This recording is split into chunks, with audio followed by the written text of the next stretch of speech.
He titulado a esta porción del libro de Hechos, El Evangelio llega a Atenas. Aquí tenemos en esta parte del libro de Hechos el relato de cómo el Evangelio llegó a Europa. Se había mantenido en Asia, en el continente asiático, específicamente en Jerusalén y sus alrededores. Pero Pablo inicia una serie de viajes misioneros para llevar el Evangelio a otras culturas. Pero especialmente, Hechos nos relata en esta sección cómo Pablo terminó en Atenas, una ciudad emblemática hasta el día de hoy. Hoy pues tenemos las ruinas y aún siguen siendo una ciudad que es admirable por su arquitectura y por muchas otras cosas. Y es interesante lo que vamos a aprender en cómo el Evangelio llega a esta ciudad tan intelectual y tan académica. Recordemos que esta era la ciudad de las mentes más brillantes del primer siglo. Es aquí donde había enseñado nada menos y nada más que Sócrates, quien fue maestro de Platón, que a su vez fue maestro de Aristóteles. Las mentes más brillantes de la filosofía estaban en Atenas, o habían sembrado esto en Atenas unos 400 años antes de Cristo. Así es que Pablo tiene un gran reto al llegar a esta ciudad que era como la capital del mundo intelectual. Hasta el día de hoy, Grecia y Atenas es famosa por su arquitectura, por la medicina, por las artes, por la poesía y especialmente por su filosofía. Sin embargo, hay un dato interesante que encontramos en este capítulo y es que a pesar de ser una ciudad muy intelectual, muy académica, estaba llena de ídolos. Un comentarista decía que era más fácil encontrar un ídolo que un ser humano en Grecia. Por cada habitante habían 3 ídolos. Ahí estaba toda la mitología griega con los dioses del Olimpo. Y hoy día tenemos películas inspiradas en toda esta idolatría que tenía. En Grecia había una acrópolis, la ciudad alta, el lugar más alto, donde se había construido un llamado templo Partenón, que era dedicado justo a la patrona de Atenas, que era la diosa Atenea. Así es que podemos ver que toda la historia de Grecia está ligada a todo un mundo de idolatría y de dioses. Poseidón, por ejemplo, en la mitología griega era el dios del océano. Atenea era la diosa de la sabiduría y el comercio. Así es que Pablo está allí en este lugar por error. Resulta que él había estado en Berea y en Tesalónica, pero los judíos que eran hostiles hacia el mensaje de Jesucristo lo habían expulsado de allí. Y él estaba en Atenas esperando que Silas y Timoteo se le unieran para continuar el viaje misionero. Sin embargo, mientras eso pasaba, él pudo ver cómo era la ciudad de Atenas. Y Pablo era un misionero donde quiera que se encontraba. Aunque el plan original no era Atenas, el Espíritu Santo lo había llevado a este lugar. Ahora, era todo un gran reto porque Atenas era una ciudad muy intelectual, pero era analfabeta en el conocimiento bíblico. Y esto me llama la atención porque se está levantando una generación muy académica, pero que desconoce de la historia bíblica. Las nuevas generaciones tienen una maestría, 2 maestrías, pero no sabe quién es Job en la Biblia. No conocen que había un personaje que se llamaba Job. Otro detalle interesante es ver cómo estos griegos que tenían tanto conocimiento, pero a la vez eran tan idólatras y supersticiosos. ¿Sabe qué nos enseña esto? Que lo académico y el conocimiento científico no había llenado su corazón. Nada de lo que podamos conocer en este mundo va a llenar nuestro corazón. Y por eso ellos terminaron siendo religiosamente ateos. Porque al final de cuentas, la filosofía y el conocimiento pasó a ser su religión, su Dios y su Salvador. ¿Cuál fue la reacción de Pablo? Vamos a nuestra Biblia en Hechos capítulo 17, verso 16. ¿Cuál fue la reacción de Pablo al ver toda esta idolatría en esta ciudad tan académica? Verso 16. Mientras Pablo los esperaba en Atenas, su espíritu se enardecía viendo la ciudad entregada a la idolatría. Piense por un momento, ¿cuándo fue la última vez que su espíritu se enardeció, que se incomodó tanto? Y piense por qué fue. Pablo se desacomodó al ver la idolatría a su alrededor. Pablo no era un turista que simplemente quería ir a Atenas a tomarse una selfie. No era un turista que simplemente quería admirar la arquitectura. Él tenía otros lentes, y eran los lentes de la cosmovisión cristiana, que si uno los tiene, hermanos, no puede ser indiferente a la idolatría que hay a nuestro alrededor. Esto movió al apóstol Pablo, esto lo incomodó. La palabra griega habla de que Pablo estaba casi enfermándose emocionalmente al ver lo que estaba pasando a su alrededor. La idolatría a su alrededor no era motivo de risa para Pablo, era algo que lo estaba incomodando. Por eso alguien decía, no solo necesitamos la teología de Pablo, necesitamos también su corazón. Y es allí donde empieza el evangelismo. No empieza en el método, empieza en el corazón. Un corazón que se mueve por los que no han conocido a Cristo, por los que andan muertos en sus delitos y pecados. ¿Nos mueve eso, hermanos? ¿Lo mueve a usted, su familia, que todavía no conoce a Cristo? ¿Lo mueve a usted, su vecino, que pelea todos los días con su esposa, que Cristo no reina en ese hogar? ¿Lo mueve? A Pablo lo movió. Y aunque el plan original no era Atenas, él estuvo dispuesto a hacer algo que lo metió a problemas. Lo metió a problemas. Pablo simplemente pudo hacerse el ignorante, el desentendido y seguir su camino. Pero hay algo que ocurre en el corazón de aquellos que realmente han nacido de nuevo al ver a alguien que está inmerso en su pecado. Y es lo que Pablo hace, pasa de la emoción a la acción. Vean lo que hace Pablo en el verso 17. En su Biblia, en el verso 17.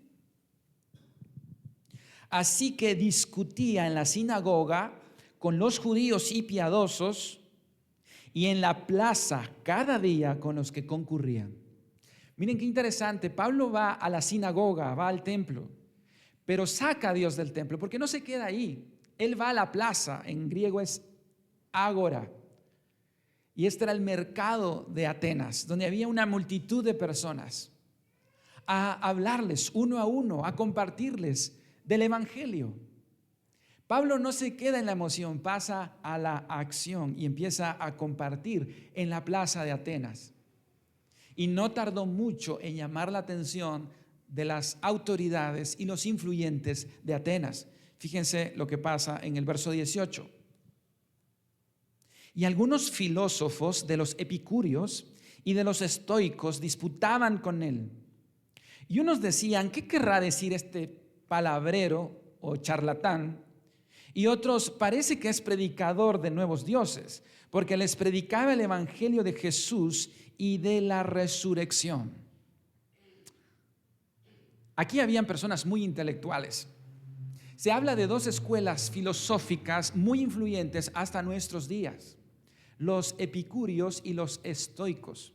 Los epicúreos eran discípulos de Epicuro de Samos, un maestro de filosofía que vivió 200 años antes de Cristo. La filosofía de los epicúreos era que la máxima o el objetivo de esta vida era ser feliz y disfrutar del placer. Ellos terminaron siendo hedonistas en su filosofía de vida, es decir, Como vamos a morir y como no sabemos si Dios existe, entonces vivamos para el placer. Vivamos el aquí y el ahora. Escuchen una de las frases de los epicúreos. Tú no tienes que preocuparte por la muerte. Mientras tú estés vivo, la muerte no está. Y el día que llegue, ya no estarás. Qué interesante, ¿verdad? Entonces eso era, vive y deja vivir. Esa es la famosa frase de los epicúreos. No te metas con los demás, tú disfruta y deja disfrutar, porque vivimos para el placer. Los epicúreos eran materialistas, ellos creían que todo se componía de los átomos y simplemente éramos átomos. Cuando morimos simplemente dejamos de existir. Por el otro lado, los estoicos eran seguidores de Zenón de Sitio, otro gran filósofo que hablaba acerca de que el objetivo de la vida no era ser feliz, no era el placer. El objetivo de la vida era todo lo contrario, no sentir. De ahí viene ese espíritu estoico de no sentir emociones. Así es que esta escuela de filosofía trataba de no dejarse llevar por las emociones, se entrenaban para las emociones. Para ellos la virtud máxima o el fin máximo era la virtud, el ser personas buenas, el tener autodominio de sus pasiones y emociones. Estas dos escuelas de pensamiento se enfrentaron a Pablo. ¿Y qué les habló Pablo? Dice que les habló del Evangelio de Jesús y la resurrección. Hermanos, la apologética de Dios es la resurrección. Es la tumba vacía. Abraham, el fundador del judaísmo, está muerto y su tumba está en Jerusalén. Buda está muerto. Mahoma está muerto.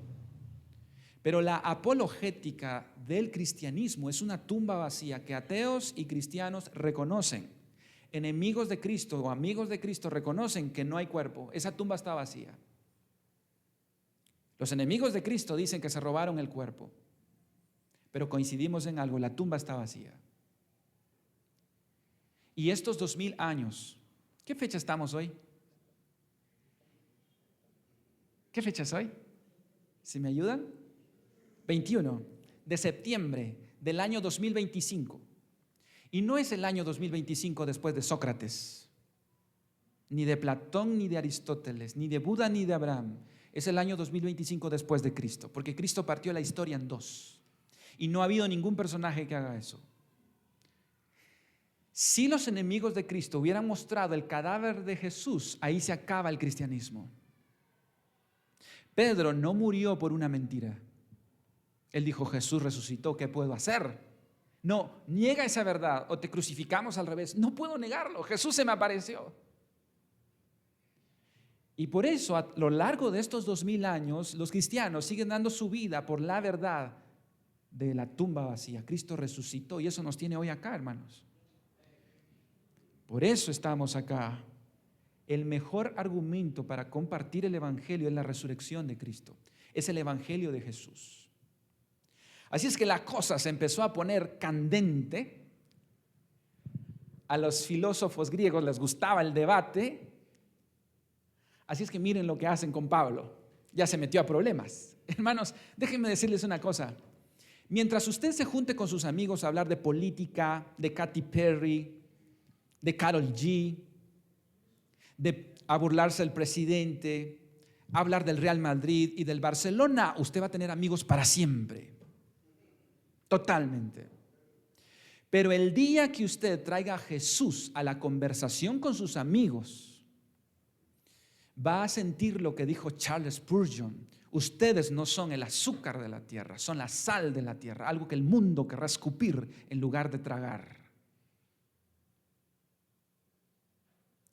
Cuando empecemos a traer a Jesús a la conversación en la mesa con nuestros amigos, entonces vamos a sentir el rechazo. Mientras Pablo se tomara selfies en Grecia, en Atenas, en las Acrópolis, en el panteón de los dioses, no hubiese tenido problemas. Pero una vez que Pablo empezó a hablar de Cristo, se metió a problemas. Y Pablo siempre paraba en la cárcel. Y por eso dicen que cuando Pablo iba visitando las ciudades europeas, no preguntaba cómo eran las plazas o los hoteles. Él preguntaba, y mire cómo son las cárceles aquí. Porque él sabía que pronto iba a terminar allá, ¿verdad? Ese es Pablo. Y por Pablo tenemos el evangelio acá. Porque tuvo un corazón que se quebrantaba al ver a las personas lejos de Cristo.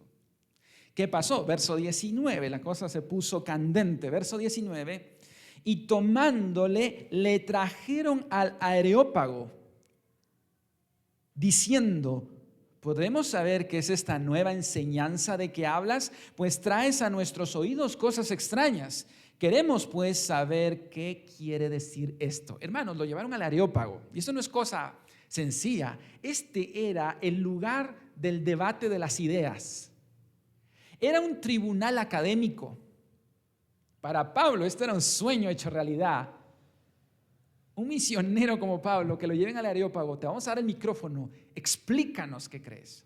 Sin embargo, no era algo fácil. A cualquiera le temblarían las piernas, porque fue allí donde condenaron siglos atrás a Sócrates a beber cicuta, porque lo acusaron de pervertir a las nuevas generaciones. Y Pablo se podía meter a problemas. Hay una nota editorial en el verso 21 acerca de los atenienses. Recuerdan que Lucas, el médico Lucas, escribe Hechos y él pone algo en el verso 21.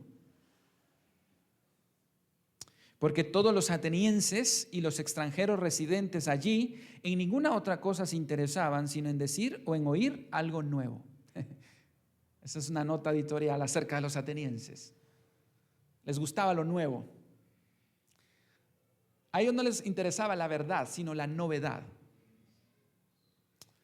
Y hay muchas iglesias, así como los atenienses, que no les gusta la antigua verdad, siempre quieren escuchar algo nuevo, ¿verdad? Hay iglesias que se llaman así, algo nuevo, ¿verdad?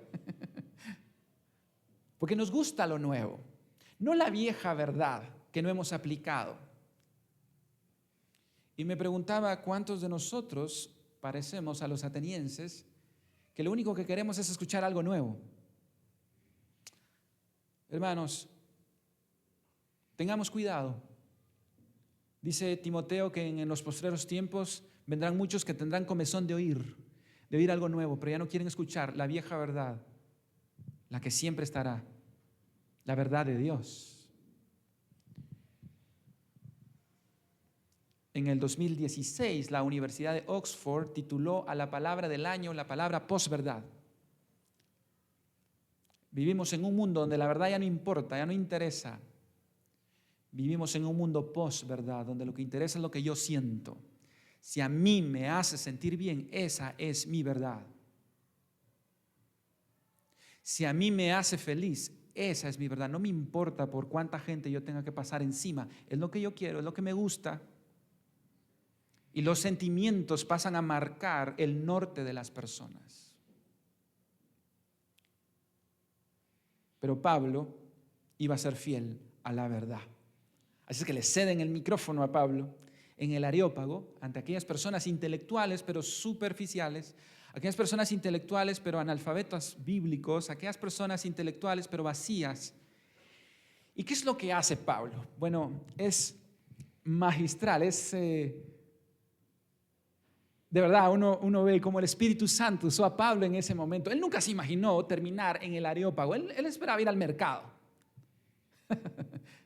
Pero cuando usted honra a Dios, Dios lo lleva a otros lugares. Ahí estaban las personas más inteligentes, académicas, cultas del momento para escucharle. Fíjense en la introducción de Pablo para hablarle a estas personas. Es fabuloso. Verso 22. Entonces Pablo, puesto en pie en medio del Areópago, dijo: varones atenienses, en todo observo que sois muy religiosos, porque pasando y mirando vuestros santuarios, hallé también un altar en el cual estaba esta inscripción: al Dios no conocido, al que vosotros adoráis, pues sin conocerle es a quien yo os anuncio. Pablo ve que son tan idólatras y que tenían el Dios de esto, el Dios de aquello, el Dios de no sé qué. Y por las dudas, fíjense lo pilas que eran los griegos. Por si se nos escapó uno, aquí está, el Dios que todavía no conocemos.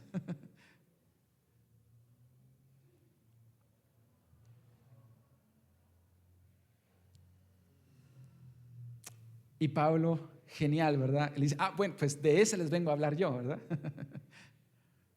Pablo, muy inteligente, les dice, pues de este Dios no conocido vengo a hablarles. ¿Notan la introducción de Pablo? Él trata de conectar su situación con el mensaje. Así es que, hermanos, Pablo no sacó el machete, no sacó el mazo, ¿verdad? Y dijo, hijos del diablo, ¿verdad? Al infierno. No. Hay que ser inteligentes, hermanos, para hablar el evangelio.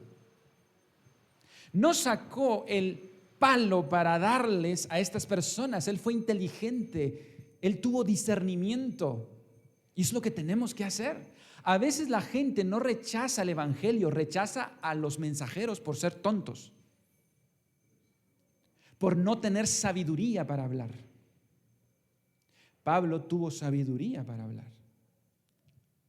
Y él les dice, pues vi este Dios no conocido y de este quiero hablarles. Pablo empieza desde Génesis hasta Apocalipsis sin citar la Biblia. Él sabía que no conocían la Biblia, pero empieza a disertar el mensaje de salvación desde el Dios creador hasta el Dios que juzga. Y esto es, hermanos, maravilloso. Cómo Pablo condensa. Obviamente, Lucas, el autor de Hechos, probablemente es una síntesis de lo que Pablo habló. Esto es solo un resumen de lo que Pablo habló. Pero vean ustedes cómo inicia. Verso 24. El Dios que hizo el mundo y todas las cosas que en él hay, siendo Señor del cielo y de la tierra, no habita en templos hechos por manos humanas. Wow. Pablo inicia hablando del Dios creador. Y sabe, Pablo conecta varios argumentos que varios filósofos habían desarrollado siglos antes acerca de la creación del mundo. Y esto es muy interesante, hermanos, porque los griegos ya tenían la idea de un creador. Y él habla acerca del argumento cosmológico, es decir, tenemos algo en lugar de nada. Todo efecto tiene una causa que hizo ese efecto. La ley de la causa y el efecto. Y Pablo empieza por ahí, hablándoles del Dios creador. Y esto es tan sencillo como si tenemos esto es porque alguien lo hizo. ¿Qué pensarían de mí, hermanos, si yo les dijera, esta iglesia tiene 62 años aproximadamente de existir? ¿Qué pasaría si yo les dijera, fíjense, hermanos, que aquí en la Quinta Samayoa hace muchos años hubo un terremoto, un viento fuerte, huracanes y muchas lluvias y quedó este edificio? ¿Me creerían? ¿Será que este edificio pudo haberse formado de un accidente en que hubo un terremoto y lluvias? Obviamente no. No puede ser que cada ladrillo, que cada bloque, cada vidrio, cada madera cayó en esto por accidente. Pues el universo es infinitamente más complejo que este edificio. Y hay científicos hoy que siguen creyendo que esto es producto de un accidente, es producto del azar. Y estos científicos ateos que rechazan al Dios creador tienen una vida vacía, igual que los atenienses. Y tenemos premio Nobel de literatura que se ha terminado pegando un balazo en la cabeza. Premio Nobel. Pablo les dice, hay un creador y ustedes lo saben. Este mundo no es un accidente. Este mundo no es un accidente.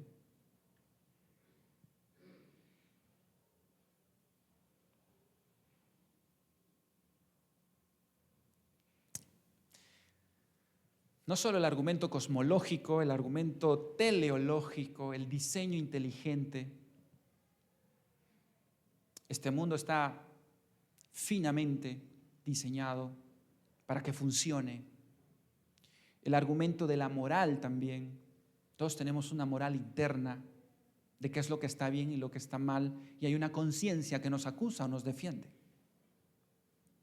Así es que Pablo inicia diciéndoles, hay un Dios creador, y esto chocó contra la escuela filosófica de los epicúreos, porque ellos decían, eran materialistas, ellos decían solo somos átomos, y si existe el alma también es construida por átomos.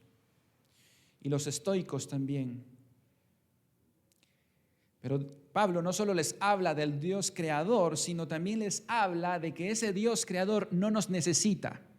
Vaya golpe para los atenienses. Vean el versículo 24 del capítulo 17 de Hechos. El Dios que hizo el mundo y todas las cosas que en él hay, siendo Señor del cielo y de la tierra, no habita en templos hechos por manos humanas. Todo el Partenón y la Acrópolis y todos los dioses y todos los templos que tenían, Pablo les dice, no sirven. Verso 25, ni es honrado por manos de hombres como si necesitase de algo, pues Él es quien da a todos vida y aliento y todas las cosas. ¿Sabe qué les está diciendo Pablo? Dios no nos necesita. No necesita nuestras manos para hacer esculturas, no necesita nuestra boca para alabarle. ¿Cuántos de ustedes, hermanos, alguna vez han venido a la iglesia pensando que le están haciendo un favor a Dios? ¿Cuántos alguna vez han pensado, Dios me necesita? No, de verdad, es que Dios sin mí no sé qué va a hacer. Pablo les dice, miren, Dios no nos necesita. Dios sin nosotros sigue siendo Dios. Es un privilegio, hermanos, que Dios nos dé la oportunidad de estar acá. Él tiene ángeles que podrían cantarle de una manera maravillosa. Ustedes saben lo que podría ser un ángel predicando. Pero nos da a nosotros el privilegio de hacerlo, de cantarle, de ser instrumentos en sus manos. Él no nos necesita. Y sabe, toda la vida de Grecia giraba en que ellos podían hacer algo con los dioses. ¿Sabe cómo llegó Atenea a ser la diosa de Atenas? Según la mitología griega, Poseidón, el dios del océano, y Atenea, la diosa del comercio, vieron que la ciudad de Atenas estaba prosperando, que no se llamaba Atenas en ese momento. Y fueron con el rey a ofrecerse como los dioses protectores. Así es que él tenía que elegir entre Atenea y Poseidón. Y entonces Poseidón, para ser electo, hizo que del suelo saliera una fuente de agua. El problema es que esa fuente de agua era salada, porque Poseidón pues era el dios del océano. Así es que Atenea lo que hace es que le enseña a cultivar el olivo al rey. Y esto trajo prosperidad económica. Por eso el rey eligió a Atenea como la patrona de Atenas. Estos eran los dioses griegos. Pero Pablo les está diciendo, miren, Dios no anda en campaña política. A veces hay iglesias que le ponen a la entrada de su municipio, ¿verdad? Almolonga es para Cristo, ¿verdad? O Zacualpa es para Cristo. Hermanos, le ponga título no hay ningún pedacito de este planeta que no sea del Señor. Todo le pertenece a Cristo. Júpiter, Saturno y la tierra. Toda la tierra alaba al Señor. La creación no es atea, hermanos. Ningún demonio es ateo, le cuento. Todos los demonios que vieron a Cristo dijeron, Jesús, hijo del Dios Altísimo. Dios no nos necesita. Por eso, Pablo le está diciendo a los atenienses, abandonen la idea de que ustedes pueden ser salvos por su propio mérito. Abandonen la idea de que ustedes pueden controlar a Dios. Nadie le puede sacar una salvación a Dios, hermanos. Nadie. Pero yo ya hice la oración del pecador. Pero no depende de hacer la oración del pecador. Depende de que Dios tenga misericordia de usted, porque Romanos dice que no depende del que quiere ni del que corre, sino de Dios que tiene misericordia. Usted no puede controlar a Dios ni para salvarse. Lo que sí puede es ponerse de rodillas esperando que ese Dios tenga misericordia de usted. Porque Dios dice en el Salmo 50:12, si yo tuviera hambre, no te lo diría a ti, porque mío es el mundo y su plenitud. Ese es el Dios que adoramos. Y hoy han salido ciertos personajes, ciertos apóstoles que pueden darle órdenes a Dios, ¿verdad? Que pueden declarar cosas, pueden decirle a Dios lo que tiene que hacer. Pablo dice, no. Y número 3, no solo habla del Dios creador, no solo habla del Dios autosuficiente, sino también les va a dar en el orgullo a los atenienses. ¿Saben por qué? Porque los atenienses se creían de sangre azul. Los atenienses no eran O negativo, ¿verdad? Esa sangre común, ¿verdad? No, los atenienses eran de sangre azul. AB negativo eran ellos, ¿verdad? 1% de la población tiene AB negativo. Ellos creían, ¿sabe de dónde viene la palabra bárbaro? Viene de ahí. Los griegos, todo el que no era griego, le llamaban bárbaro, de manera despectiva. Claro, ellos eran los intelectuales, los más inteligentes, todos los demás eran bárbaros. Pero Pablo, en el verso 26, pone el dedo en la llaga. Verso 26. Y de una sangre ha hecho todo el linaje de los hombres, para que habiten sobre la faz de la tierra, y les ha prefijado el orden de los tiempos y los límites de su habitación. De una sangre, todos venimos del mismo hombre, y eso no les gustaba a los atenienses. Saber que tenían un hombre en común. Y dice Pablo, Dios determinó los tiempos y las edades y les puso límites. Dios no solo es el creador, Dios no solo es autosuficiente y nos ha hecho a nosotros somos linajes de Él, nosotros nunca lo vamos a hacer a Él. Y número 4, lo que Pablo les está diciendo es que Él gobierna este mundo. ¿Pero para qué? ¿Cuál es la finalidad de este mundo? Cosas que los griegos, hermanos, está tocando toda la cosmovisión griega, Pablo, en este sermón. Por eso es maravilloso como Pablo, el Espíritu Santo inspiró a Pablo para tocar esos puntos de conexión. No sé si alguna vez usted ha ido a la iglesia y el pastor predica y parece que le está hablando a usted. Y no es que tengamos una bola de cristal, ¿verdad? Es como, es Dios que toca esos puntos de nuestro corazón. Cuando yo me siento y escucho a Josué, Dios toca justo donde tiene que tocar.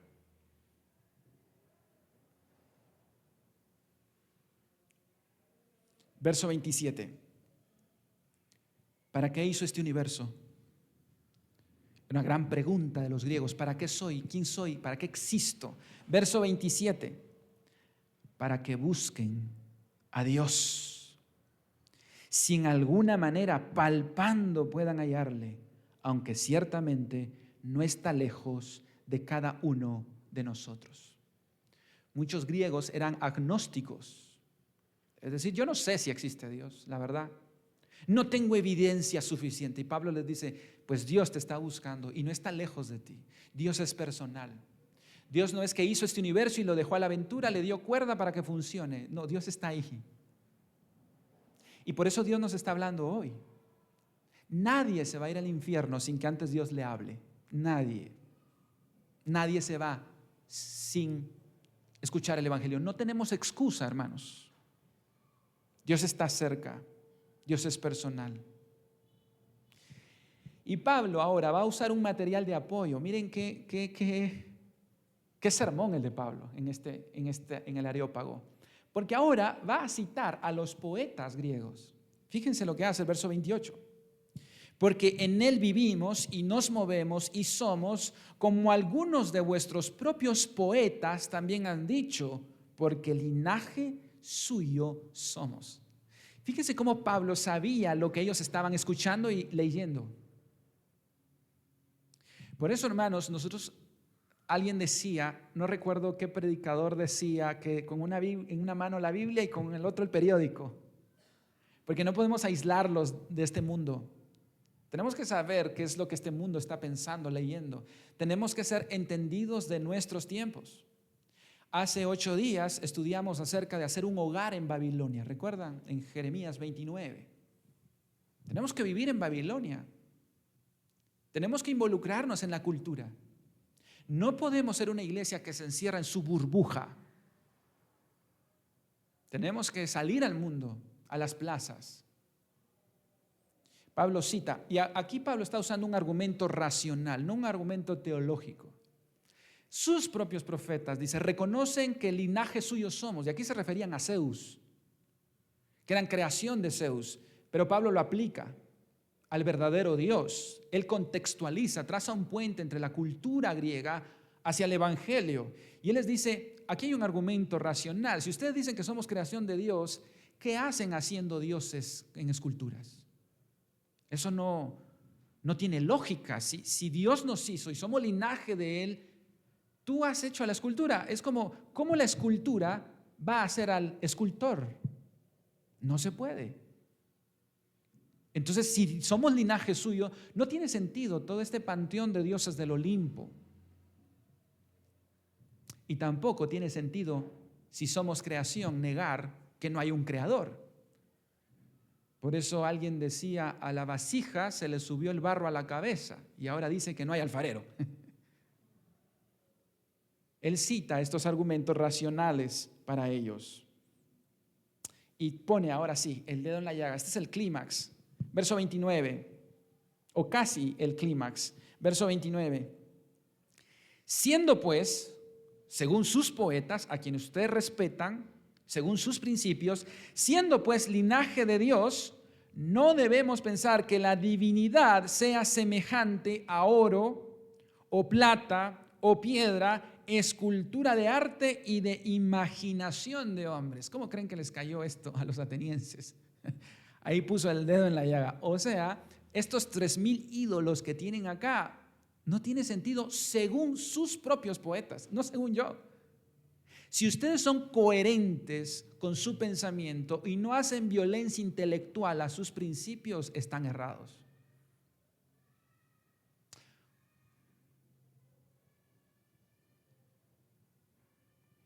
No podemos hacer a Dios. Hermanos, ¿saben por qué nos gustan los ídolos? Porque nos gusta hacer dioses que podemos controlar. ¿Por qué a la gente le gusta ponerle veladoras a ciertos ídolos? Porque nos gusta verlo allí, porque lo podemos controlar, porque los podemos ver. Pero hermanos, a Dios no lo podemos controlar. Él es demasiado grande para ubicarlo en una escultura, en una imagen. Pero alguien dirá, bueno, yo no hago ninguna escultura, pero lo esculpimos con nuestros pensamientos. Cada uno se forma un Dios a su imagen. A mí me gusta el Jesús que dice, perdonaos unos a otros. Y con mis pensamientos voy formando un Jesús que me guste a mí. Pero no me gusta el Jesús que dijo, hipócritas, sepulcros blanqueados. No podemos hacer un Dios a nuestra imagen. Dios es Dios y hay cosas que no entendemos y que nos toca aceptar por fe. Yo le oré para que mi papá no se muriera. Yo le oré para que mi hermana no se muriera. Y le he orado por un montón de otras cosas para que no pasen y pasaron. Porque yo no controlo a Dios. Yo soy creación, Dios es creador. Y Él dice, yo doy la vida y yo la quito. Yo sano, pero también yo enfermo. Y nadie se escapa de mi mano. Ese es el Dios de la Biblia. No es un Dios que si usted reclama, declara. No. Es un Dios que es Dios. Pablo les está diciendo, este Dios El no conocido es Jehová y no puede ser otro Dios en la estantería de sus panteones de ídolos. Dios no va a compartir su gloria con nadie. Y entonces Pablo termina en el verso 30, trayendo un llamado a los atenienses.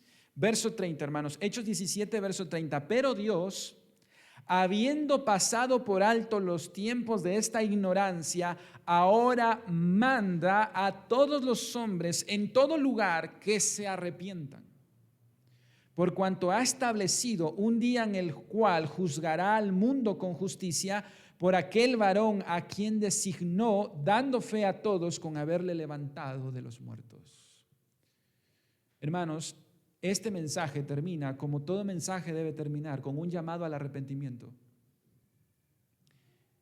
Hablando del día del juicio. ¿Ven cómo empezó con el Dios creador y termina con el día del juicio? Los epicúreos y los estoicos no sabían de esto, no compartían esto.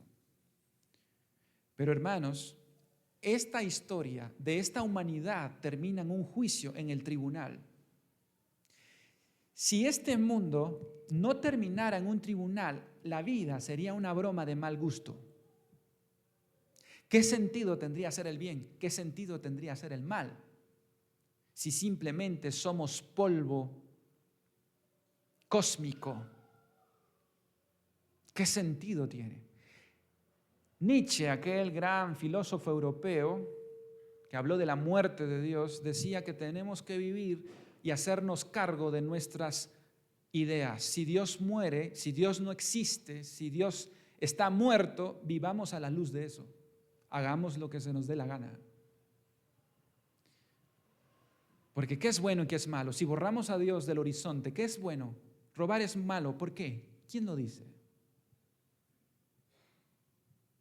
Adulterar es pecado, es malo. ¿Quién lo dice? Si borramos a Dios del mapa, si borramos a Dios del horizonte, ¿quién nos enseña qué es lo que es bueno?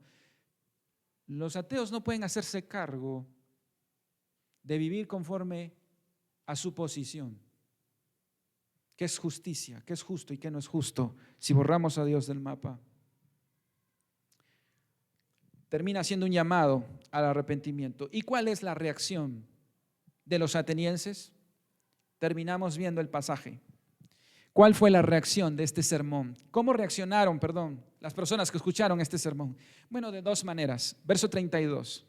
Pero cuando oyeron lo de la resurrección de los muertos, unos se burlaban y otros decían, ya te oiremos acerca de esto otra vez. Y así Pablo salió de en medio de ellos. ¿Cuál fue la reacción de estos intelectuales? Burlarse. Qué ridículo, Pablo.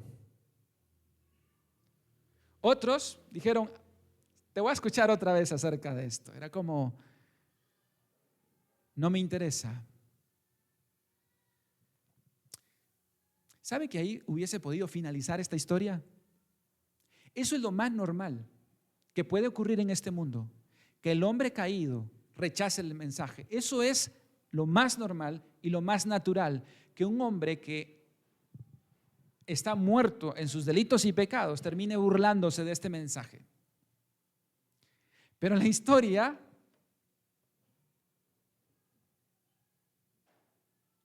no termina ahí. Bendito sea Dios. Porque su palabra nunca queda vacía.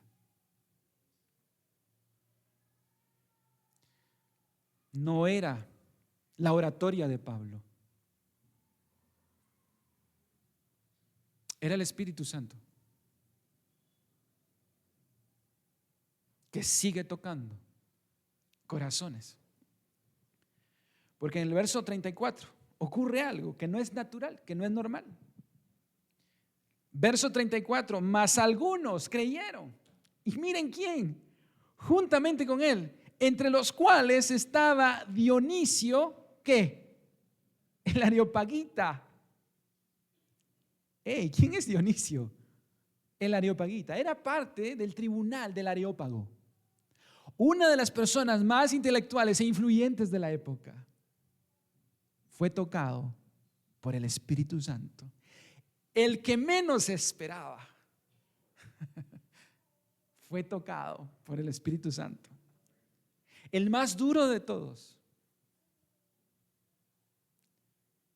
el más supersticioso de todos, y el que probablemente había puesto esa etiqueta al Dios no conocido. Pero no solo él, sino una mujer llamada Dámaris. Las mujeres eran tenidas en poco.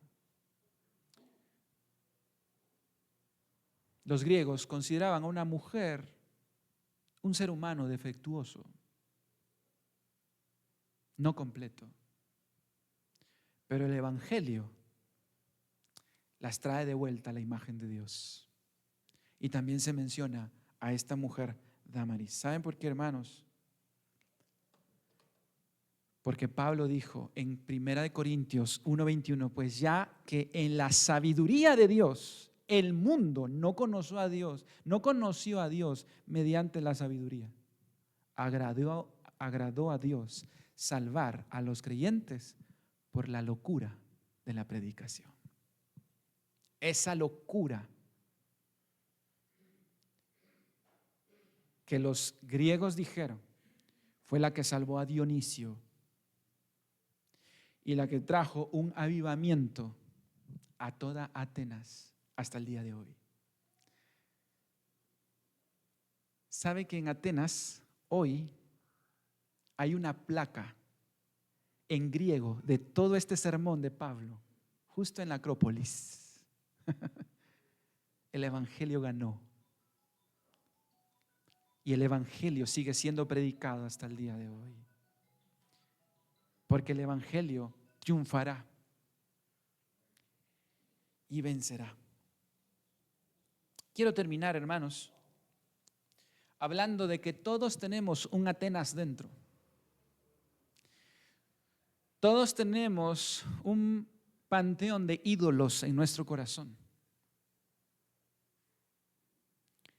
a los que Dios también esta mañana nos está llamando a arrepentirnos.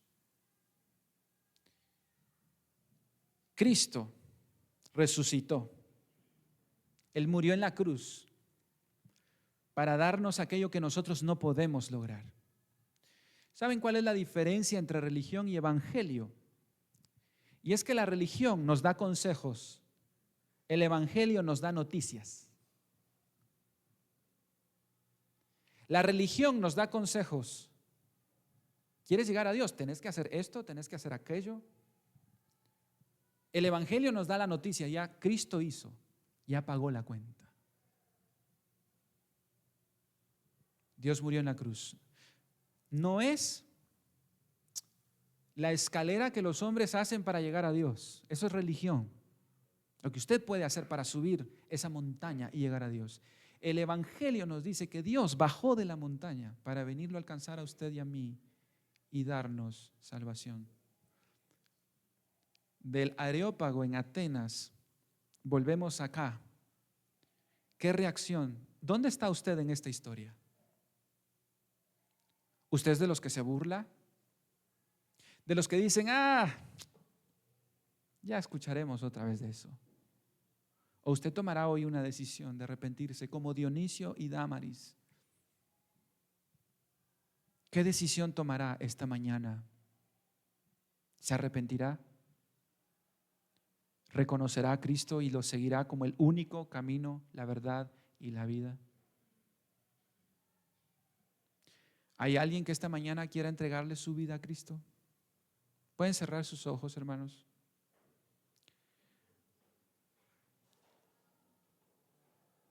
Quiero preguntar, ¿hay alguien acá que quiera reconciliarse con Cristo? ¿Puede levantar su mano? Queremos orar por usted.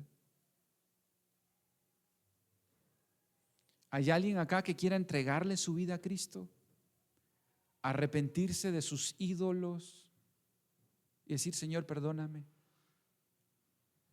Puede levantar su mano. Quisiera orar.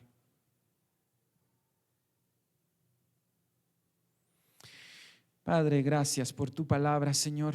Gracias por venir a Atenas. Gracias por enviar a Pablo a hablarnos a toda Europa, a todo Occidente, y porque el Evangelio triunfó y ha cambiado la historia para siempre. Gracias, oh Dios, por no dejarnos muertos en nuestros delitos y pecados. Cada quien sabe esos ídolos que hay en nuestros corazones. El orgullo, el materialismo, la inmoralidad sexual, la mentira, la soberbia.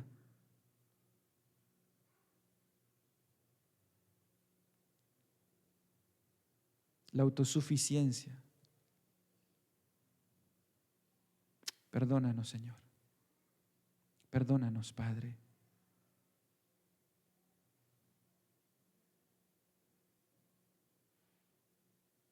Tú eres el Dios creador del cielo y de la tierra. Tú eres quien gobierna, quien nos ha creado. Y enviaste a tu Hijo Jesucristo a morir en Jerusalén en una cruz para pagar nuestros pecados. Y Él resucitó al tercer día. Y pronto volverá. Lo creemos, lo esperamos. Danos un corazón como Pablo para hablarle a aquellos que todavía no te conocen. En el nombre de Jesús. Amén y amén.